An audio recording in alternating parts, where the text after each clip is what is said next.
Holy balls, we are back in action. Bloons Tower Defense 6 just got their update. So to check out the update notes, we could just go boop and get the big stuff here. We've got the new bomb shooter Paragon, the BOMB. We've also got the new easy map 3 mines around. We've got the new Skeletor skin for Oben, and then obviously quest balance changes and quality of life stuff. So we're going to be focusing on the balance changes today so you guys can keep updated with all of the new changes to BTD6, but also we're going to talk about really quickly the new Open skin here. So if you guys don't know, a little while ago, the new hero skin for Adora came out, which was the She-Ra skin, the Princess of Power, and it cost $13 to get this bad boy. It's the only way to buy it. You cannot pay for it with monkey money. You need to pay real money. And of course, that is how the Open skin is going to work. Unfortunately, the Skeletor Prestige Pack comes with a lot of stuff here with the new Master of the Universe combo here. So it's going to again be $13. Now, I'm not going to really comment on that too much. Kiwi's, interested in making money, so I get it. And it's not a necessity to beat the game. So if you guys want to hook me up, if you want to plan on buying that thing, use my credit support code, SJB. It's that easy, man. Really, really, really appreciate it.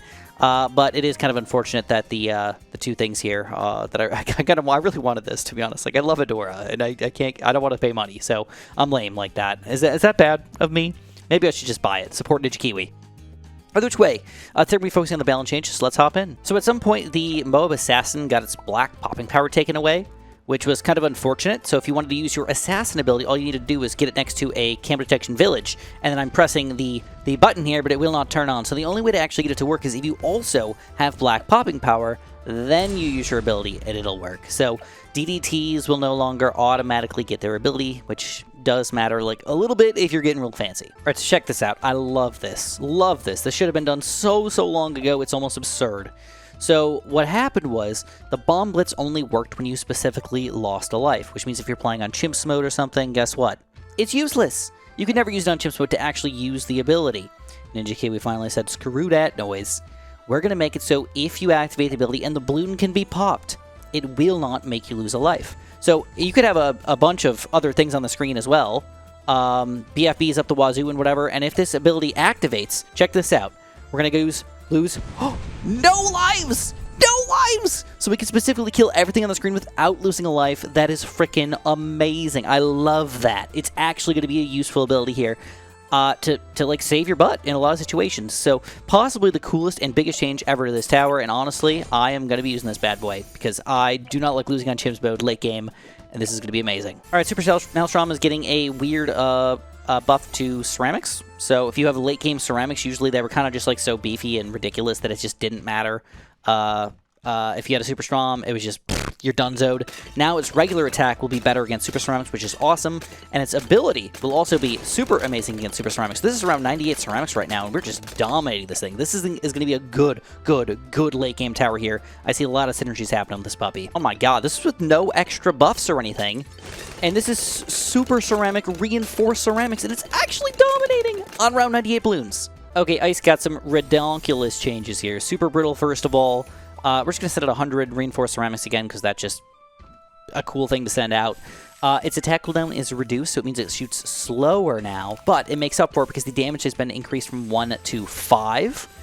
Meaning we can actually kill or hurt these Super Ceramics and everything fairly oakley-dokley.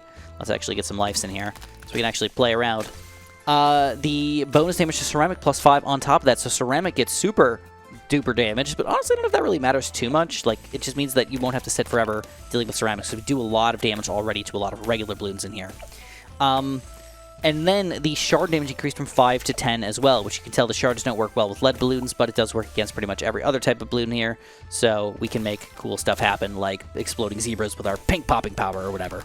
So either which way, this guy got a pretty large buff overall, which, to be honest, for a late game doesn't make much sense. For everything else, it does make quite a bit of sense. The other change here is the Absolute Zero. So I don't know if you guys are aware, but Absolute Zero got a chain reaction thing, which I don't really remember happening because I never really used this guy that much, but check this out. If we just set it like a huge wave of pinks, it just goes and it sprays across the board like that, which is amazing. But they're nerfing it, okay? They're nerfing it so this no longer will affect white balloons or zebra balloons or whatever balloons automatically with the chain reaction, which makes complete sense. Like, it would be ridiculous if it could, which I guess it could before. Absurd. And it can no longer hit camo or lead or white zebra combos either with that. But we get a bonus damage to ceramic balloons as well. So look at this global ceramic stallage we got with this puppy, man. This is just freaking absurd. Now, balloons don't normally come out in patterns like this, but it just shows you like the coolness aspect of the Absolute Zero. Absolute domination. Also, the bonus damage to Frozen +4. So if we're specifically hitting Frozen balloons, like we can do extra crap here. All right, Absolute Zero's looking pretty awesome. Not gonna lie, like we got a little bit of nerf action in here, but mostly it's already so good. I don't see the reason not to use him. Okay, we've got a lot of Moab glue type changes. So this is going to affect Moab glue, Relentless glue, and Super glue. They're a little bit goofy, so I'm not sure if it's really going to like change it all that much, but it is a thing just to know. So, oh, I didn't mean to send 100. Let's just send out 1 for now. So the Moab glue itself is going to slow duration from 12 down to 9 seconds, which is a lot shorter. And I think they shortened it even further from what it used to be. So it really does need to be utilized like throughout the map instead of just throwing one in the front and just letting it survive forever. You know what I mean? The damage over time of the 203 has been increased +4. So you should see like some real damage popping on this puppy. 5, so 5 at a time, 5 per hit. We can actually damage it, but it's still nothing significant, right? At least for like a single Moab. Against bunches of group Moabs, slowing them down and damaging them can be pretty effective though, so should be noted there. The Relentless glue has been upped to 12 seconds though, so it gives it a reason to go for the Relentless glue.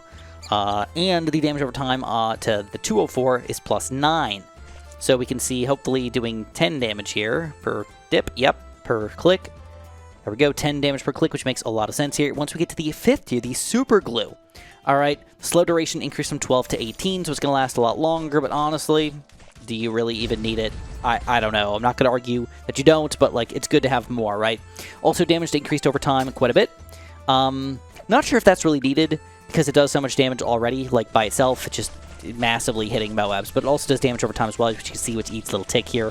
It's going to go up to +19, so that's 20 total damage per hit. And it no longer deals damage over time as a 005. So I guess, I don't know if that matters to you, but like +20 wasn't even that big of a deal, so like, yeah, it shouldn't matter too much. It means you can go for the middle path here without affecting it too much. Also, the Super glue deals a capped +1 damage to all targets on initial impact, which doesn't feel right. Right? That's the 5th tier glue. 1 damage on impact, so if we hit like a... Oh my god, really? I guess that can clog things up pretty easily, huh? So if you do not get the glue soak, you need... This is the perfect stalling technique, by the way. The infinite stalling Super glue. Oh no, I don't even know if I like that. The infinite stalling Super glue. I mean, imagine reinforced ceramics coming out around 98. You would literally be here for like 20 minutes. No joke. I mean, this is just kind of absurd. All right, next up we've got Desperado, which had some crazy changes here. The first one's stupid. I didn't realize this was a thing, but if you end the round, you don't reload. So I don't know how that would even be a thing, that if you had like Desperado down here, like it would be like, it almost makes no sense, but like sure, fine, we'll take it. Desperado can now reload automatically at the end of a round. Specifically if you had some sort of burst damage shot somewhere, I don't know, big iron or something. Anyways, the big change here though is the top path Blazing Sun, which should be a fire wielding guy over here. It doesn't need to light up a DDT to actually kill it. He can just be an Eagle Eye DDTer, and he can pop DDTs! He's still not amazing at it, but he can pop DDTs officially, and it doesn't need to be a burning DDT to make it happen here. So let's send out just one just to show it off real quickly. 1 DDT, 1 reinforced DDT, and we can take it down to nothing. Just like that. So he's going to be a decent round 90, round 93, round 95, and even around 99 tower now, which is very important if you ask me. All right, give him some real utilization here.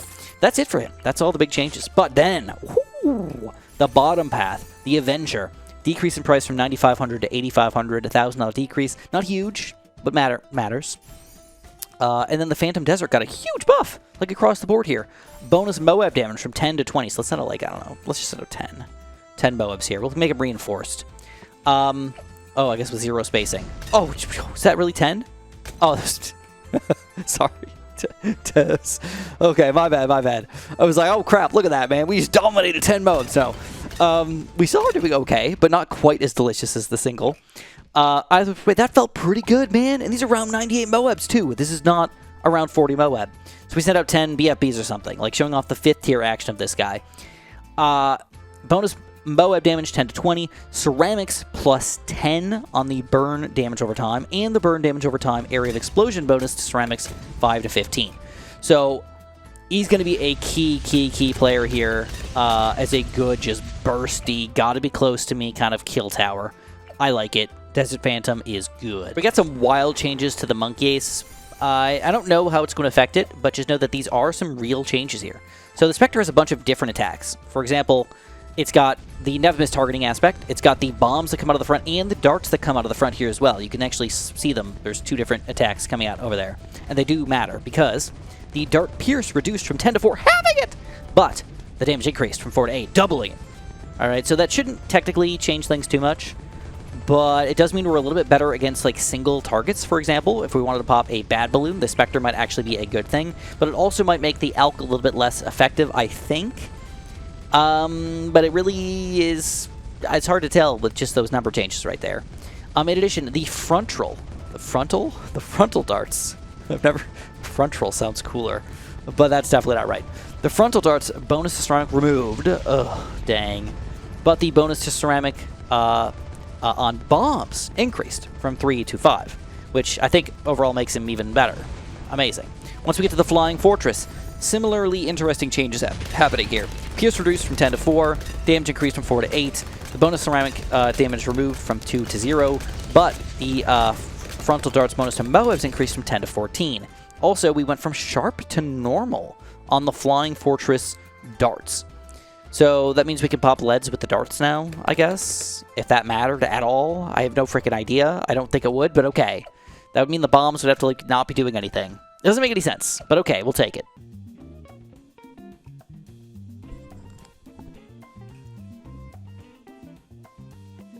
Huh? No. I'm making a video. Oh. Huh. Okay. We do that later. No, you have to wait. Don't worry. We'll make bingo real fun.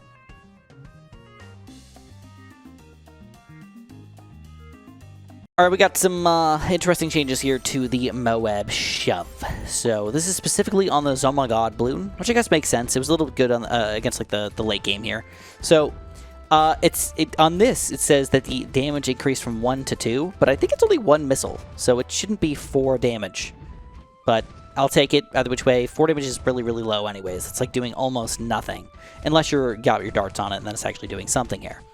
The Moab shove, though, aspect, if you can tell, it's actually not doing much. Like, it is doing something, but it's not doing much. So it decreased drastically from 0.33 to 0.61, and I believe that means that we used to do 33% of speed, now we're doing 61% speed of this Oh My God. So about 2/3, but a little bit less.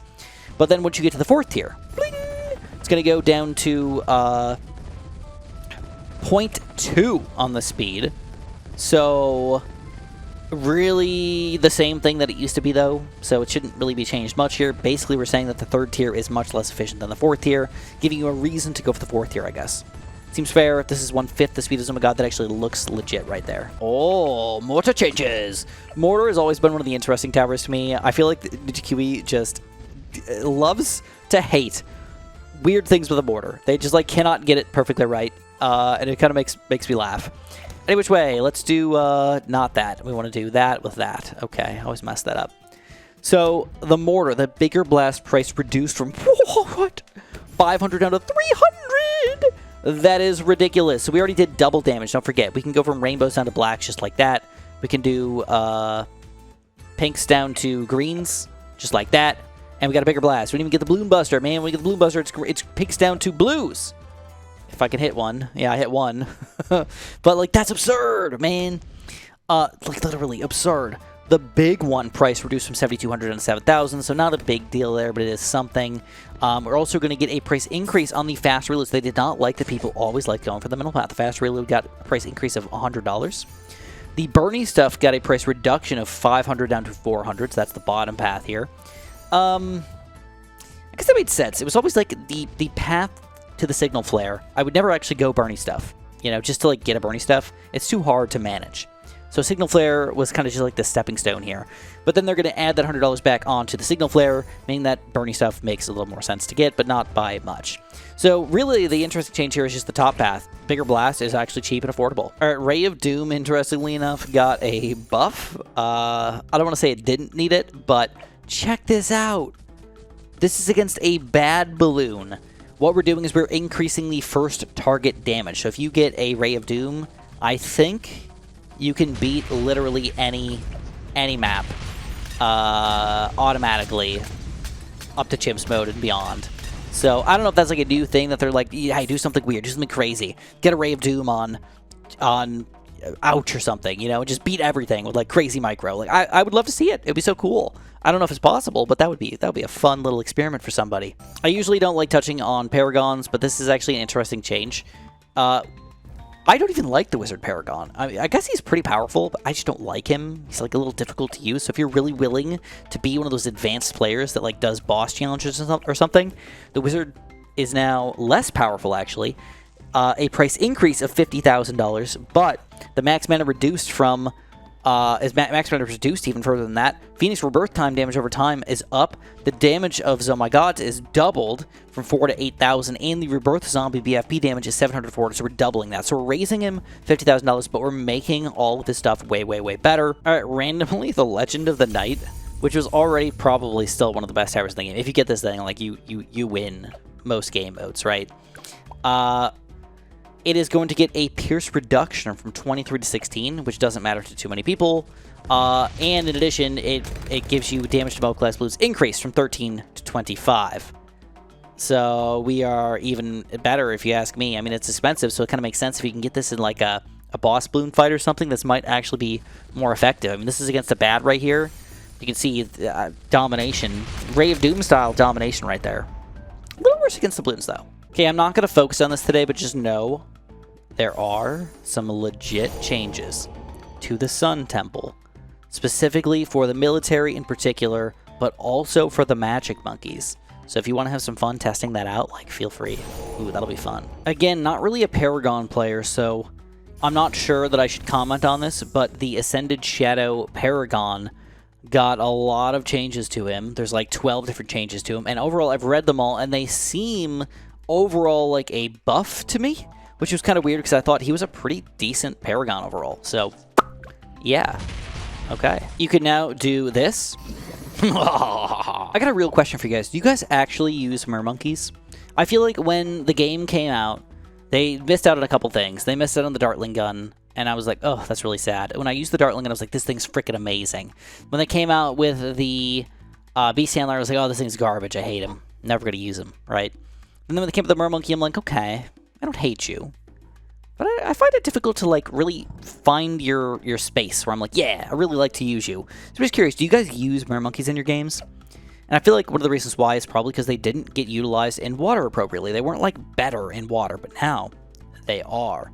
So water placement buff increased from 25 to 35%. So if you put in water, going to be better automatically. The Riptide Champion got a price reduction of $400, making him just a much better overall efficiency tower here. The Pierce increased as well from 18 to 25, so like, he's going to be pretty decent here, man. Unfortunately, still don't pop Zebra Balloons effectively, but everything else here, pretty solid. Not loving him, not hating him, just kind of a thing. I think I could use him, though. I think I totally could. Once we get to the 240, so we got to get the top path, though, in addition to this. Jet scales with projectile speed from 2,000 to 3,000, so that's going to be a little more effective for us. So I don't know if we can see that happening. It's kind of like you have to really position him like appropriately to make him work right. And still no white popping power. It feels like the problem with the Mermonkeys right now. It's like so hard to use them when they don't have that, when you have to spend so much money to make it happen. And he like actually can pop balloons across the screen on like ice towers here. But if you have other towers, you could probably make it work, no problem.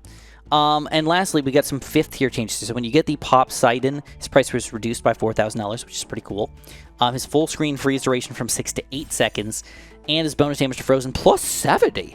Holy crap! So if you're like combining those ice towers or another hero that can do ice, like holy crap, man, That could be pretty freaking ridiculous here, especially combining these guys together. Oh man, I can see it happening. It's going to be legit. All right, possibly the biggest change that Ninja Kiwi has ever done in the history of the game. So Permaspike can now, this is not, I know this is going to sound ridiculous, but Permaspike can now officially aim across the screen if it's a bad balloon. Okay, only if it's a bad balloon, though. If you send out like a regular balloon, like a Moab or a ceramic or a rainbow or something, it's just going to throw down here. But they know that on round 100, if you just have a permaspike in the back, it's still going to seek through. So now we can specifically aim a bad, infinite range across the screen. So if we're on round 150 or whatever, we can just shoot across the screen and hit the bads. Except that's not a thing. Permaspike is unchanged. Range increase on the primary mentoring. Okay, 48 to 55. All right, Piranha does shatter damage. I'll tell you that now. It can hit leads. Okay. I usually don't touch on the heroes too much, but I thought that Oben was the most interesting at a change of money production for druids. It's greatly increased from 35 to 50%. So if you're really going to like activate on those abilities, like do it, dude. Yeah, we actually do have some interesting changes here for the sub and the boat. I'm doing them last because I don't have water on Monkey Lane, and I was like showing it off on Monkey Lane. So first of all, the Energizer buff to water towers and radius reduced from 50 to 40%. So if you had an ability here, you could have it come back a lot faster, right? Which was pretty cool. 50, 40, it's not a huge deal, but it's a thing. The preemptive strike ability itself is going to be increased in damage from 10 to 20k. So the reason why that's kind of ridiculous is that a bad balloon has just over 20,000 health. So if we use this on a bad balloon, we can go boop, and it's got like 6,000 health left or something. It's like not much left at all. That means that we can easily double kill it. So on a lot of maps, just done. Or even, if you want to, you can combine this crap together and just go bad balloon, boom, boom, done.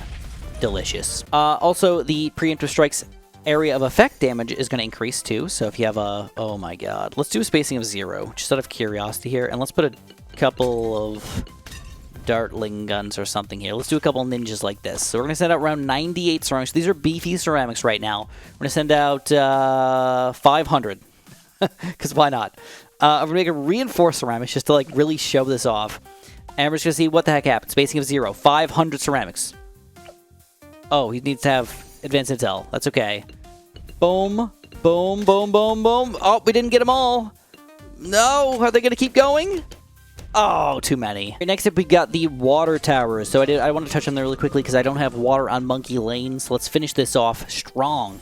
The Energizer sub.